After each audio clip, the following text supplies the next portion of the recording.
السلام علیکم ملګرو ګیلامن خیرنۍ ویډیو دا د ملګرو کمی ویډیو د وجې نه چې ګیلامن پسې وروسته زور خطه او ګیلامن د دنیا نه رخصت کړی دی نو هغه ویډیو را له مخې لرله تاسو به هم ډېر زیات حیران شئ ګیلامن چې کومه سپینې خبرې کړلې پښتنو نو ټول یې راسره دا واورئ تاسو به هم ډېر زیات حیران شئ چې زموږ د پښتنو څه هغه شان کېږي او ګیلامن چې څه وایي نو بالکل حقیقت وایي تاسو به په کمنټ کې ضرور ولیکئ یار زه خو ډېر زیات خفه کړم چې دې ویډیو ما وکتله که نه د ګیلامن نو بالکل ګیلامن چې دی نو ډېرې سپینې او حقیقتي خبرې کړې دي ښه دا خبرې راسره ضرور واورئ یار که تاسو هم ځان ته پښتانه وایي او پښتنو په معاشره کې ژوند کوئ او وایي چې په ځان کې غیرت لرئ نو بیا دا ویډیو ضرور وګوره او که غیرت د پکې نه وي نو بیا ضرور واړوه ځکه چې دا یو غیرتمند سړی چې دی نو هغه ویډیو ګوري ځکه چې د ګیلامن چې دی نو اخرنۍ هغه ویډیو ده چې دا کومه ویډیو باندې چې ګیلامن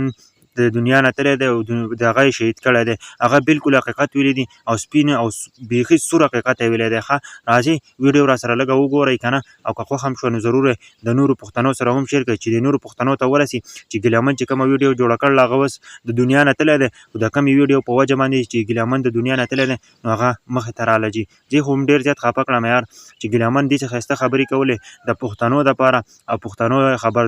خبردارول پښتانه خبرول چې دا داسې خلک دی ښه د زمون سره یو داسې کارونه کوي ملګرو نو راځئ ویډیو ورسره وګورئ او شیر یې کړئ تاسو خویندې میندې به د پنجابیانو د ښځو لوښي صفا کوي په خدای قسم چې ستاسو خویندې به په انټرنیټونو کې خلک شیر کوي په خدای قسم چې ستاسو خویندې میندې به په ویسیارونو کې خلک نشروي